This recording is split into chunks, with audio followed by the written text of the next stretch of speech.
ನಾ ಇದೇ ರೀತಿ ಸುಧಾಕರ್ ಅವರು ಮುಂದುವರೆಸಿದ್ರೆ ನಾನು ಚಿಕ್ಕಬಳ್ಳಾಪುರದಲ್ಲಿ ಬಂದು ಸ್ಪರ್ಧೆ ಮಾಡ್ತೀನಿ, ನಾನು ಚಿಕ್ಕಬಳ್ಳಾಪುರದಲ್ಲಿ ನಾನೇನು ಅಂತ ತೋರಿಸ್ತೀನಿ ಅಂತ ಸವಾಲು ಹಾಕಿದ್ದಾರೆ. ಅವ್ರಿಗೆ ಹಾರ್ದಿಕ ಸುಸ್ವಾಗತವನ್ನು ಬಯಸ್ತೇನೆ. ಧೈರ್ಯ ಇದೆಯಾ ಕೇಳಿ, ಧೈರ್ಯ ಇದೆಯಾ? ಸುಮ್ಮನೆ ಹೋಗಿ ಕ್ಯಾಮರಾ ಮುಂದೆ ಮಾತಾಡೋದಲ್ಲ, ಅದು ಧೈರ್ಯ ಇದ್ದರೆ ಚಿಕ್ಕಬಳ್ಳಾಪುರಕ್ಕೆ ಬಂದು ನಿಲ್ಲಕ್ಕೆ ಕೇಳಿ. ಯಾವ ಪಕ್ಷದಲ್ಲಿ ನಿಲ್ತಾರೋ ನಿಲ್ಲಕ್ಕೆ ಕೇಳಿ.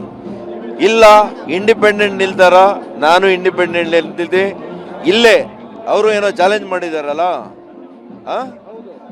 ಯಾವ ಪಕ್ಷದ ಸಿಂಬಲ್ ಬೇಡ ಏನ್ರಿ, ಇಬ್ರು ವೈಯಕ್ತಿಕವಾಗಿ ಎಲ್ಲಿ ನಿಂತ್ಕೋಬೇಕು ಹೇಳಿ, ನಾನು ನಿಂತ್ಕೊಳಕ್ ತಯಾರಾಗಿದ್ದೀನಿ. ಸರ್ ಯಲಹಂಕದಲ್ಲಿ ನೀವು ನಿಂತ್ಕೊಳ್ಳೋಕೆ ತಯಾರಿದ್ರೆ ಸರ್, ಅವ್ರು ಸವಾಲು ಹಾಕಿದ್ದಾರೆ. ಹೌದ್ರಿ, ವೈಯಕ್ತಿಕವಾಗಿ ನಿಂತ್ಕೋಬೇಕು ಅಂತಂದ್ರೆ, ಆದ್ರೆ ನಾನು ಪಕ್ಷದ ಕಟ್ಟಾಳು.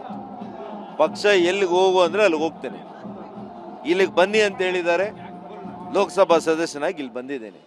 ಅವರ ಅಣತಿಯಂತೆ ನಾನು ನಡ್ಕೊಳ್ಳಿಕ್ಕೆ ಅವ್ರ ಆಳಲ್ಲ ನಾನು, ಗೊತ್ತಾಯ್ತಲ್ಲ. ಹಾಗಾಗಿ ಸ್ವಲ್ಪ ಎಚ್ಚರದಿಂದ ಮಾತಾಡಕ್ಕೆ ಕಲೀರಿ. ಸ್ವಲ್ಪ ಇಷ್ಟೆಲ್ಲ ಅನುಭವ ಆಗಿ ಒಂದು ನಗೆಪಾಡ್ಲಿಗೆ ನೀವು ಗುರಿ ಆಗ್ತಾ ಇದ್ದೀರಿ. ಈ ಥರ ಎಲ್ಲ ಮಾತಾಡಿ. ಸಂಘದ ನಮ್ಮ ಪ್ರಮುಖರೆಲ್ಲ ಕೂಡ ನಿಮ್ಗೆ ಆಹ್ವಾನ ಕೊಟ್ಟಿದ್ದಾರೆ. ಗೌರವದಿಂದ ಬಂದು ಇಲ್ಲಿ ಪಾಲ್ಗೊಂಡಿದ್ದರೆ ನಿಮಗೆ ಗೌರವ ಇರೋದು. ಈ ಸಮುದಾಯ ನಿಮಗೆ ಇಷ್ಟು ಬಾರಿ ಗೆಲ್ಲಿಸಿದ್ದಾರೆ, ಅವ್ರ ಜೊತೆಯಲ್ಲಿ ನಿಲ್ಬೇಕಾಗಿತ್ತು ನೀವು.